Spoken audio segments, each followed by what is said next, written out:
सभी साथियों को नमस्कार। स्टडी ग्रुप परब चौहान यूट्यूब चैनल में आप सभी का हार्दिक स्वागत, वेलकम। कल की जो वीडियो थी उसमें हमने अभिभाव समास के बारे में पढ़ा, अभिभाव समास के उदाहरणों को देखा। हमने हिंदी व्याकरण के उदाहरणों को भी पढ़ा, उसमें संस्कृत व्याकरण के उदाहरणों को भी देखा। उसी प्रकार से हम आज भी हिंदी व्याकरण के कुछ उदाहरणों को देखेंगे और संस्कृत व्याकरण के उदाहरणों को देखेंगे। आज का जो प्रकरण रहेगा वो हमारा तत्पुरुष समास रहेगा। तत्पुरुष समास की परिभाषा और तत्पुरुष समास के उदाहरण आज हम समझेंगे। आज का प्रकरण शुरू करते हैं। तत्पुरुष समास। तत्पुरुष समास देखो, तत्पुरुष समास कहाँ होता है। सबसे पहले तत्पुरुष समास जो है इसमें उत्तर पद की प्रधानता रहती है। उत्तर पद प्रधान तत्पुरुष है मिलता है, उत्तर पद प्रधान तत्पुरुष समास मिलता है, यानी उत्तर पद की प्रधानता इसमें होती है। प्रधानता उत्तर पद की होती है। कैसे होती है उसको उदाहरण के माध्यम से समझेंगे। उत्तर पद की प्रधानता होती है इसमें, एक बात तो ये। दूसरा, इसमें दूसरे पद के अनुसार, दूसरे पद के अनुसार ब्रैकेट में लिख देता हूं उत्तर पद, यानी उत्तर पद के अनुसार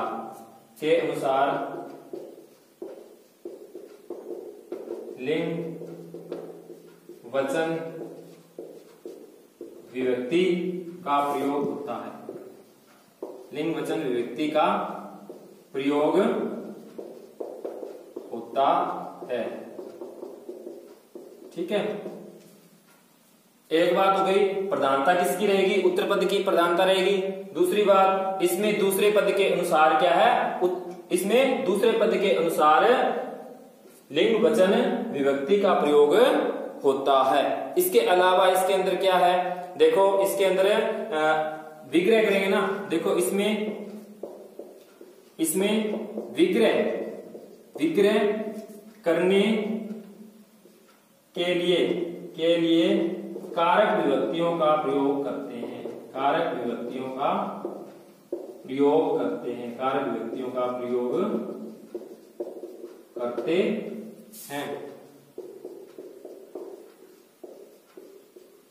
विभक्तियों का क्या करते हैं? प्रयोग करते हैं। अब आगे इसमें देखो, कारक विभक्तियों का प्रयोग करेंगे लेकिन कर्ता व संबोधन की विभक्तियों को छोड़कर। कर्ता व संबोधन की विभक्तियों को छोड़कर। संस्कृत में विभक्तियों को छोड़कर। संस्कृत में तो आपको पता है कर्ता में प्रथमा विभक्ति होती है और संबोधन में भी क्या होती है? प्रथमा ही होती है। तो प्रथमा विभक्ति को छोड़ देंगे और इसका जो चिन्ह होता है हिंदी में हम क्या करते हैं? ने, अरे, ये सारे जो क्या है, हे, ये सारे क्या है? चिन्ह है। हिंदी में ये विभक्तियां रहती है ने, अरे, हे। ठीक है, इनको छोड़कर के जितने रह गए कारक, उन कारक विभक्तियों का क्या है? इस समास में प्रयोग होता है। हमने तीन बातें देखी। क्या देखी? इसमें उत्तर पद जो है वो प्रधान तत्पुरुष समास रहेगा, उत्तर पद प्रधान रहेगा। दूसरी बात हमने ये देखी कि इसमें दूसरे पद के अनुसार, यानी उत्तर पद के अनुसार लिंग वचन कारक आता है। उसके बाद तीसरी बात हमने देखी, इसमें विग्रह के अनुसार कारक विभक्तियों का प्रयोग होता है, कर्ता व संबोधन विभक्तियों को छोड़कर। अब हम आगे देखते हैं इसमें उत्तर पद प्रधान कैसे होता है। कैसे पता चलेगा कि इसमें उत्तर पद प्रधान है और तत्पुरुष समास है किसी पद के अंदर। देखो जैसे एक मैंने लिया राज्ञ है, पुरुष है। हिंदी में लिख देते हैं, हिंदी वाले समझेंगे। राजा का पुरुष। यहां पर देखो आप, राज्ञ पुरुष है, राजा का पुरुष। अब ये बताओ मेरे को, यानी राजा कहने से अर्थ स्पष्ट नहीं होता है। ये तो इसमें पूरा पद है, यानी राज्ञ क्या है? इसमें राज्ञ है, पुरुष है, ये पूरा पद हो गया। हुआ कि नहीं? पूरा पद है ना ये। और इसके बाद में जो पुरुष आया ये क्या है? उत्तर पद है। क्या है, उत्तर पद है। इसी प्रकार से ये पुरुष यहाँ भी उत्तर पद है। तो यानी क्या कह रहा हूं मैं, मेरी बात को समझो आप। मैं कह रहा हूं कि राज्ञ कहने से हमें पता नहीं लगता, ये राजा कहने से पता नहीं लगता, और न पुरुष कहने से हमें पता चलता है कि इसमें कौन सा पद प्रधान है। तो अब हम क्या है वाक्य देखते हैं, यानी क्या कहते हैं, राज्ञ पुरुष है अन्य, यानी राजा के आदमी को बुलाओ। तो यानी यहाँ पे राजा के आदमी को बुलाओ, राजा का जो पुरुष है उसको बुलाओ।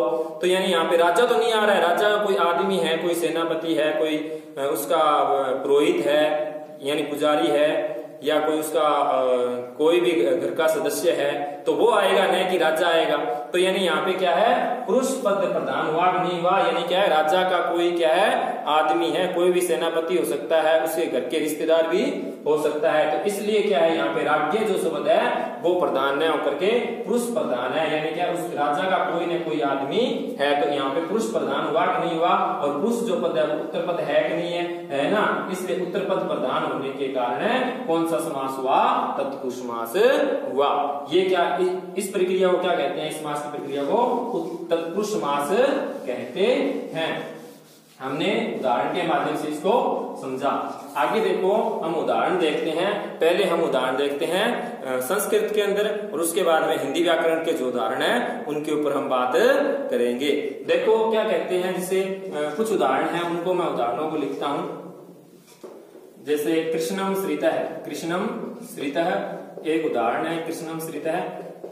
एक साइड में विग्रह लिख रहे हैं, ये लौकिक विग्रह है, संस्कृत वाले ध्यान दें, क्या है, कृष्णम श्रितः, और इसका हिंदी होगा वो क्या होगा, कृष्ण के आश्रित, कृष्ण के आश्रित यानी कृष्ण के सहारे। कोई दूसरा व्यक्ति है वो बैठा है, कृष्ण के आश्रित है, यानी कृष्ण के सहारे उसकी नैया चल रही है। तो कृष्ण के आश्रित यानी कृष्णम श्रितः क्या बन जाएगा पद, कृष्ण श्रितः, कृष्ण श्रितः। अब यहाँ पे देखो क्या है, कृष्ण कहने से पता तो नहीं लग रहा, आश्रित यानी कोई दूसरा आदमी है, वो क्या है उसके सहारे, कृष्ण के सहारे, यानी कोई दूसरा आदमी पता लग रहा है अपने को। तो आश्रित पद यानी यहाँ पे जो है ये आश्रित पद क्या है, प्रधान है, यानी आश्रित है जो पद है ये क्या है, प्रधान है। और ये क्या है, कृष्णम पहले लगा पूर्व पद है, और श्रित है क्या है, उत्तर पद है। उत्तर पद प्रधान होने के कारण कौन सा समास हुआ, तत्पुरुष समास हुआ, और क्या बन जाता है, कृष्णम श्रित बनता है। यहाँ पर क्या है, अब जो ये कृष्णम श्रित है, यहाँ पे मैंने बताया विभक्तियों का जो प्रयोग होता है वो क्या है, यानी समास विग्रह के अंदर मैंने कहा था भी कारक विभक्तियों का भी हम प्रयोग करते हैं। तो यहाँ पे क्या है, कृष्णम श्रिता में क्या है, कारक विभक्ति का हमने प्रयोग किया है। क्या कारक विभक्ति का प्रयोग किया है, कृष्णम प्लस में यहाँ पे अम होता है, उसके बाद में श्रित होता है, ये अलौकिक विग्रह वैसे तो। और यहाँ पे क्या है, ये जो विभक्तियां हमने लगाई ना, ये क्या कहलाती हैं, यानी ये विभक्तियों हमने प्रयोग किया है, तो ये विभक्तियों का प्रयोग होता है। और इसमें कृष्ण के आश्रित, हिंदी में देखो यहाँ पे क्या है, के जो लगा कृष्ण के आश्रित, तो ये क्या है, ये विभक्तियां हैं। तो यहाँ पे क्या हो जाता है, तत्पुरुष समास हो जाता है। अब आगे अन्य उदाहरण देखते हैं। कृष्णम श्रितः हो गया, कृष्णम श्रितः के अलावा ग्रामम गतः, ग्रामम गतः गांव को गया, ग्रामम गतः यानी गांव को गया, गांव को गया। तो यहां भी क्या है, गांव को गया। अब गांव को गया हिंदी में आपने देखा होगा को कहां आता है, कर्म तत्पुरुष समास में आता है ना। कर्म जब कारक पढ़ेंगे तब देखते हैं कर्म कारक कहां होता है, को लगा होता है, जैसे वाक्य के अंदर हम वहां पे हम कर्म समझ लेते हैं उसको। तो अब यानी गांव को गया, गांव को जा रहा है, तो यानी को क्या है, कर्म तत्पुरुष समास है इसमें। तो यहाँ पे क्या हो जाएगा, ग्रामम गतः जो है समास हो जाएगा, यानी गांव को गया, जाने वाला कोई और व्यक्ति है, तो यानी क्या हो जाएगा, इसलिए गतः जो पद है ये हमें बता रहा है उत्तर पद प्रधान तत्पुरुष समास होता है, और ये ग्रामम गतः रूप बन जाएगा। इसमें कौन सा समास हो जाएगा, कौन सा समास हो जाएगा, ग्रामः गतः यानी तत्पुरुष समास हो जाएगा। इसी प्रकार से अन्य उदाहरण आप देख सकते हो। हरिणा त्रातः, हरिणा त्रातः, हरि द्वारा रक्षित यानी विष्णु भगवान द्वारा रक्षित, हरि यानी विष्णु भगवान द्वारा रक्षित यानी रक्षा की गई। तो यहाँ भी क्या है, के द्वारा तृतीय तत्पुरुष समास या करण तत्पुरुष समास, हिंदी में करण तत्पुरुष समास कह देते हैं, और यहाँ संस्कृत में अपन कह सकते हैं तृतीय तत्पुरुष समास।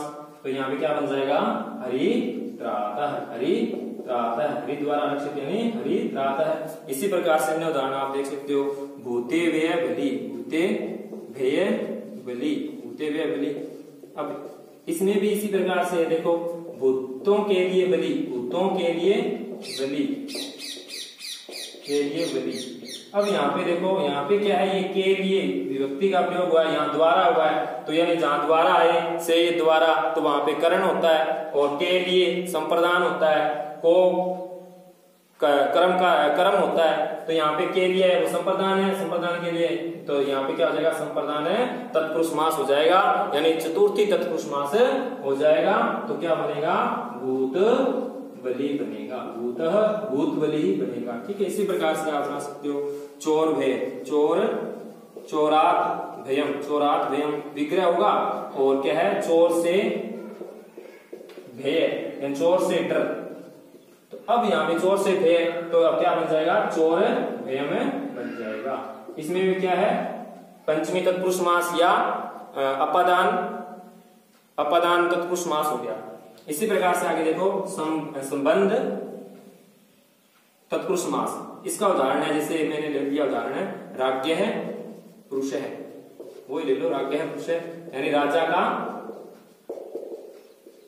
का व्यक्ति। तो यहाँ भी क्या हो जाएगा, राजा का व्यक्ति है, कोई पुरुष है, तो क्या बन जाएगा, राज पुरुष बन जाएगा। तो यहाँ भी क्या हो जाएगा, यानी राजा का पुरुष, पुत्र पद प्रधान है, तो कौन सा हो जाएगा, तत्पुरुष समास हो जाएगा, यानी क्या है, संबंध तत्पुरुष समास, या कह सकते हो षष्ठी तत्पुरुष समास, राज्य पुरुष हो गया। इसी प्रकार से आप बना सकते हो सातवां जो है अक्षेषु शोंड है, अक्षेषु शोंड है। अक्षेषु, अक्ष का मतलब होता है पास से, जो जुए वगैरह खेलते हैं ना, उसके अंदर मतलब जो पास से यूज करते हैं उसे, वो यहाँ है अक्षेषु शोंड है।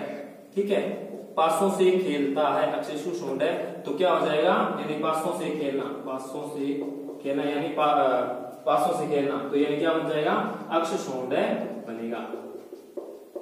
एक अन्य उदाहरण देख सकते हो इसी प्रकार से इसका, जैसे अधिकरण तत्पुरुष समास या सप्तमी तत्पुरुष समास का, वने वास है, वने यहाँ लिख देता हूं, वने वास है, वने वास है, यानी क्या है, वन में वास, वन में रहने वाला, वन में वास करने वाला क्या कहलाता है, वनवास है।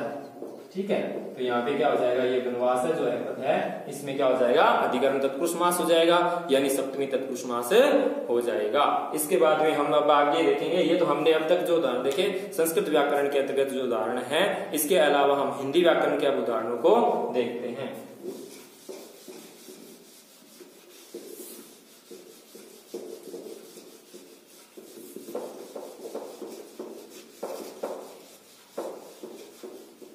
हिंदी व्याकरण के अंदर जो उदाहरण है वो कैसे होंगे, देखो, कर्म तत्पुरुष समास, कर्म तत्पुरुष समास, कर्म तत्पुरुष समास के अंदर हमें को दिखाई देगा शब्द, ठीक है, विभक्ति क्या दिखाई देगी, को दिखाई देगी, तो वहां पे कर्म तत्पुरुष समास होता है। इसका उदाहरण देखो, जैसे कृष्ण को अर्पण, कृष्ण को अर्पण, यानी कृष्ण को हम कोई चीज, कृष्ण जो भगवान है उनको अपन कोई चीज अर्पण कर दिया, तो कृष्णार्पण बनेगा, क्या बनेगा, समास होकर के कृष्णार्पण, कृष्णार्पण। ठीक है, अर्पण, कृष्णार्पण, कृष्ण को अर्पण, कृष्णार्पण। वन को गमन, वन को गमन यानी वन को गया, तो क्या हो जाएगा, वन गमन, वन गमन। इसी प्रकार से आप बना सकते हो, वनगमन हो गया। जेब को कतरने वाला, जेब को कतरने वाला, जेब कतरा, जेब कतरा, क्या है, जेब कतरा। इसमें भी कौन सा तत्पुरुष समास होता है, जेब कतरा के अंदर। इसी प्रकार ये हो गए कर्म के, यानी कृष्ण को अर्पण, यहाँ पे को विभक्ति लगी है तो कर्म तत्पुरुष समास हुआ, यहाँ भी को विभक्ति लगी है तो कर्म तत्पुरुष समास हुआ, को यहाँ लगी है तो कर्म तत्पुरुष समास। अब करण तत्पुरुष समास में देखो, करण तत्पुरुष समास, इसमें क्या है, जैसे से या द्वारा विग्रह में दिखाई देंगे, से या द्वारा ये है वो दिखाई देंगे। जैसे इसमें मैंने उदाहरण लिया हस्तलिखित, हस्तलिखित उदाहरण ले लिया मैंने एक, यहां लिखना था, चलो कोई नहीं। हाथ, हस्त या ब्रैकेट में लिख दिया हाथ, हाथ से लिखित यानी हाथ के द्वारा लिखा गया। तो अब हाथ के द्वारा या हाथ से लिखा गया, तो बात ये क्यों नहीं, से या द्वारा अर्थ आया ना, से द्वारा दे रखा है, तो इसलिए कर्म तत्पुरुष समास का उदाहरण हुआ हस्तलिखित। इसी प्रकार से हस्तलिखित हो गया रत्नों से जड़ित, रत्नों से जड़ित, रतन सॉरी इसको यहां लिखते हैं, रतन जड़ित, रतन जड़ित। तो अब इसमें क्या हो जाएगा, रत्नों से जड़ित, रत्नों से जड़ित क्या बन जाएगा, रतन जड़ित। हस्तलिखित हो गया, हस्तलिखित के बाद में रतन जड़ित, रतन जड़ित के बाद में आप बना सकते हो जैसे कर्म तत्पुरुष समास है ना ये। इसके अलावा जैसे अपन हस्तलिखित हो गया, रतन जड़ित हो गया। अब आगे संप्रदान के देखो,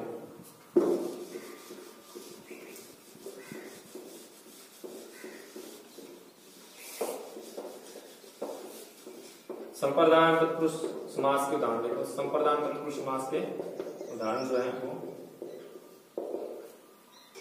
इसके अंदर के लिए उदाहरण, के लिए ध्वनि सुनाई देगी, ठीक है, विग्रह के अंदर। जैसे विग्रह के लिए देखते हैं अपन हवन सामग्री, क्या है, हवन सामग्री, हवन सामग्री। तो हवन सामग्री के अंदर देखो, हवन के लिए सामग्री, हवन के लिए सामग्री, सामग्री है और कैसी है वो, हवन के लिए है, हवन करेंगे इसके लिए सामग्री है, हवन सामग्री। तो यहाँ पे क्या हो गया, संप्रदान तत्पुरुष समास हुआ। इसी प्रकार से हवन सामग्री हो गया विद्यालय, क्या है, विद्यालय। विद्यालय में क्या होगा, विद्या के लिए आलय, यानी क्या है, विद्या यानी ज्ञान, ज्ञान के लिए जो घर हो उसे क्या कहते हैं, विद्यालय कहते हैं। इसी प्रकार से विद्यालय हो गया, हवन सामग्री हो गया, गुरु दक्षिणा, गुरु दक्षिणा। गुरु दक्षिणा में देखो, गुरु के लिए दक्षिणा, गुरु के लिए दक्षिणा, ऐसी दक्षिणा जो गुरु के लिए है, तो गुरु दक्षिणा। इसमें कौन सा समास हुआ, संप्रदान तत्पुरुष समास हुआ। हवन सामग्री, विद्यालय, गुरु दक्षिणा। इसी प्रकार से हम आगे देखते हैं अपादान तत्पुरुष उदाहरण, अपादान तत्पुरुष समास के उदाहरण। यहां क्या होता है, पृथक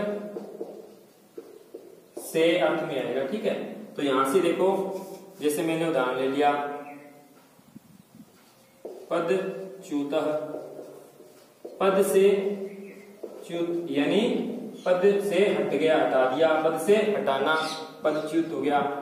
मार्ग भ्रष्ट है, मार्ग भ्रष्ट है यानी क्या है, मार्ग से भ्रष्ट, मार्ग से भ्रष्ट, मार्ग भ्रष्ट। और इसी अलावा देश निकाला, देश निकाला, देश से निकाला, देश से निकाला, देश से निकालना, देश निकाला हो गया। धर्म से विमुख, धर्म, धर्म विमुख, धर्म विमुख, धर्म विमुख। यहां से ये समास हुआ है, धर्म विमुख यानी क्या हो जाएगा, धर्म से विमुख यानी जो धर्म में विश्वास नहीं करते, धर्म विमुख, ठीक है, धर्म विमुख। इसी प्रकार से अपन अन्य उदाहरण देखते हैं।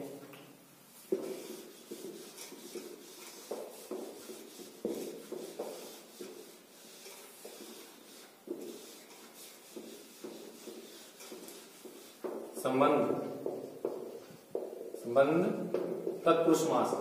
इसके अंदर क्या होगा, इसके अंदर वो इसी प्रकार से इसमें का, की, के ये दिखाई देंगे, ठीक है, विग्रह के अंदर। जैसे मैं कह देता हूं गंगा जल, गंगा जल, गंगा का जल, गंगा का, गंगा का जल, ठीक है, गंगा का जल यानी गंगा जल। इसी प्रकार से गंगा जल हो गया।